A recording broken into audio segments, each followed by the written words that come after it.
Hey everybody, just wanted to share a quick story that I just saw that really put a smile on my face. You know, with all that's going on now, there's so many texts and news updates that we get that brings fear. There's one that I just got that really brought joy. I want to share it with you.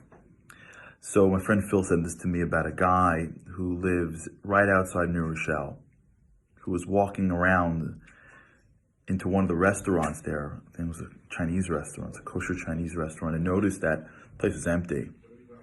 And the guy was practically going out of business.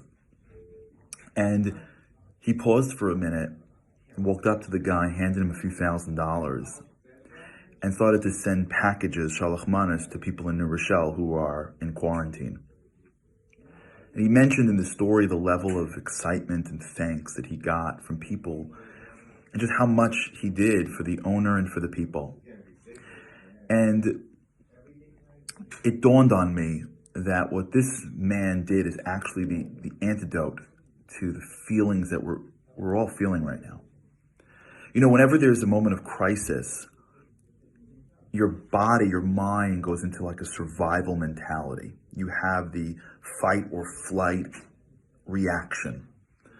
And you can feel, you can feel yourself, you know, your body starts to change, your emotions start to change. And what happens physically is that, at least mentally that is that you try to focus on yourself more because you're worried about your own survival.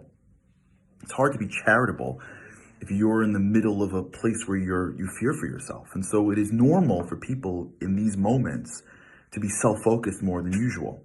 Because my family and my this and my children and my money and I got to get more Purell and I got to hoard stores. I got to, and you see people like hoarding. I'm not saying people are doing right and wrong. I'm saying like you see this initial reaction of bring more to me, protect me and those who I love. Because whenever there's crisis, the normal reaction is to be more self-focused.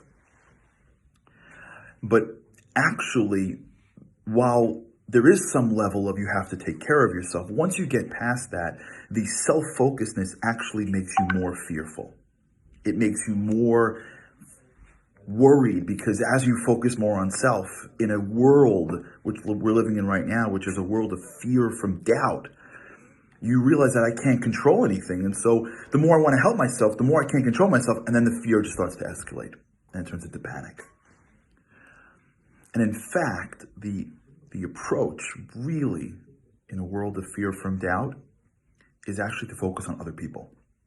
You got to take care of yourself. You got to do what's right.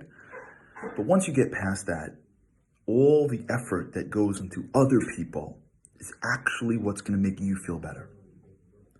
When you focus on other people, you're operating off the power of your soul, not the power of your body. And the soul isn't as scared. And the soul isn't as panicked. And the soul knows it's not in control. And the soul knows that there's a bigger purpose. And the soul knows that there's a God in this world. The soul sort of gets the wisdom of how to operate in a world of panic. And the more you act from the soul, the more you feel differently. And so, as they say, crisis makes you or breaks you. And right now, many of us are going through this world of fear from doubt. And when you're going through it, after you do what is responsible, remember, the more you focus on self, the harder it's going to be to get through this. Focus on others. Think about somebody else who has it worse than you. Call someone who may be really at a higher risk than you are.